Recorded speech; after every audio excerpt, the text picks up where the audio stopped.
So యాక్చువల్గా ఏంటంటే నా ఇంటర్వ్యూస్ ఎప్పుడైనా చూసారా ఏదైనా ఒక్కటైనా కోమలితో కబుర్లు? నేను నీ ఇంటర్వ్యూ డెఫినెట్లీ చూసాను. ఆది హైపర్ ఆది గారితో చూసాను కదా. సో అది ఫస్ట్ టెలికాస్ట్ అయిన ఇంటర్వ్యూ, చేసింది ఫోర్త్.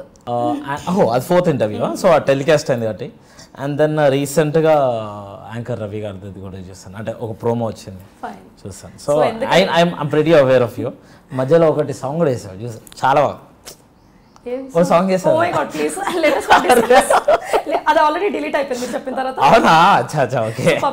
సూపర్. అది యాక్చువల్లీ ఎంత అమేజింగ్ పాడామంటే సాంగ్, అంటే నాకు ఇలా పాడాలి, ఇండిపెండెన్స్ డే సాంగ్ అది ఉంది కదా, ఇలా పాడాలి అంటే ఒక సింగర్ ఏం చేస్తే ఈ లెవెల్లో రీచ్ అవ్వాలని చాలా అనిపించింది. మరి ఆ రేంజ్ వద్దమ్మా, తగ్గించాలి మీరు.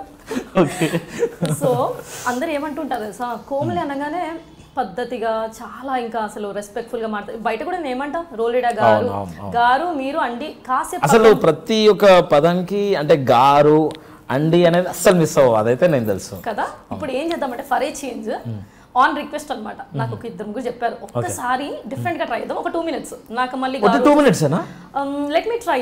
తెలంగాణ ఒకటి ఏంటంటే ఒకటి చెప్పండి కోమలి, అన్ని ఇంటర్వ్యూస్ కన్నా ఈ ఇంటర్వ్యూ డిఫరెంట్ ఉండాలి. సో నువ్వు నార్మల్ గా చిల్లాక్స్, ఇప్పుడు నేను ఎంత కూల్ ఉన్నానో నువ్వు కూడా అంత కూల్ ఉండాలి. ఇంట్లో కూడా ఇట్లా మాట్లాడతాను కదా, అలానే ఉండాలి. ఇప్పుడు నాకు ఏంటంటే గారు కూల్ అంటే గారు అండి అని, నాకు నా ఫ్యాన్స్ కూడా నా ఫాలోవర్స్ కూడా ఎవరిని అన్నాను కూడా వెళ్ళను, రైడా అని పిలువని అంట. సో మీరు కూడా ఈ రోజు ఉన్నప్పుడు సో నార్మల్ గా కూల్ గా మాట్లాడాలి. మళ్ళీ ఇంటర్వ్యూ కాగానే గారు ఇప్పటికి తర్వాత నీ ఇష్టం. ఓకే. సో ఇప్పుడు ఏంటంటే కథ ఏమో జుట్టు గిట్టు మొత్తం రంగులు గింగులు వేసి పడేసిండ్రు, అమ్మాయిలు పడేద్దామని ఫుల్ ట్రైన్ లో ఉన్నట్టున్నారు, అర్థమైపోతుంది. మరి ఎంతమంది పడేసిందంటే ఇందాక ఏం అన్నా అంటారు అంతేనా? అవును, అది అదే కదా భయ్, నాకు అర్థం కాదు. ఇప్పుడు మామూలుగా ఇప్పుడు అనగానే నంబర్ కానీ సరే భయ్ నీ నంబర్ అడుగుదాం అనిపిస్తుంది, మంచిగా ఉంది అమ్మాయి అని అనగానే ఏడా ఉండదు ఇట్లా అప్పుడు almost beat out of the heart అయిపోతుంది. ఏం చేయాలి అంటే ఎంత హర్టింగ్ ఉంటుంది చెప్పు అసలు. అదే ఇప్పుడు ఈ ఇంటర్వ్యూ వల్ల అట్లీస్ట్ వాళ్ళందరూ అన్నాన్ని పిలవద్దని తెలుస్తుంది. సో అన్నాన్ని పిలవద్దని ఒక మెసేజ్ పాస్ చేస్తుంది, వినండి. రోల్ రైడర్ రెడీగా ఉన్నాడంట, సింగిల్ అంట. స్టోరీస్ లవ్ స్టోరీస్ అయితే ఇంకా మనకు చెప్పలేదు, కానీ ఇప్పుడు ఎవరిని ట్రై చేస్తున్నా ఏదో ఆ కథ ఏందో మనం చూద్దాము. ఈ రోల్ రైడర్ పేరు కాకుండా ఒరిజినల్ పేరు ఏంది అసలు మీది? ఒరిజినల్ పేరా? సరే చెప్పేద్దాం, చాలా తక్కువ మంది తెలుసు. నా ఒరిజినల్ పేరు Rahul. Rahul, R for Roll Rida. అంటే స్కూల్లో ఉన్నప్పుడు అందరు నన్ను డిస్కో డాన్సర్ తెలుస్తారు.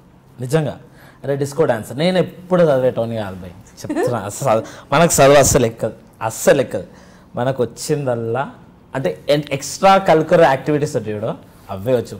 ఎప్పుడైనా కాలేజ్లో ఉన్నప్పుడు స్కూల్లో ఉన్నప్పుడు డ్యాన్స్, సింగింగ్, దీంట్లో అన్ని ఫస్ట్ ప్రైజ్లో, చదువులో మాత్రం లాస్ట్లో ఉంటుండే నేను, అదైతే పక్క. కానీ అన్ని పాస్ అవుతుండే, ఏం చేస్తున్నా తెలియదు కానీ ఆ లాస్ట్ 1 night stand అంటారు కదా, లాస్ట్కి అది చేస్తుండే. మరి గదేంది అదేదో ఇంటర్వ్యూలో మళ్ళీ ఫుల్ మార్కులు ఉన్నాయి, 90 above, బీటెక్లో ఫుల్ పిచ్చ 75% డిస్టింక్షన్లు అని చెప్పారు.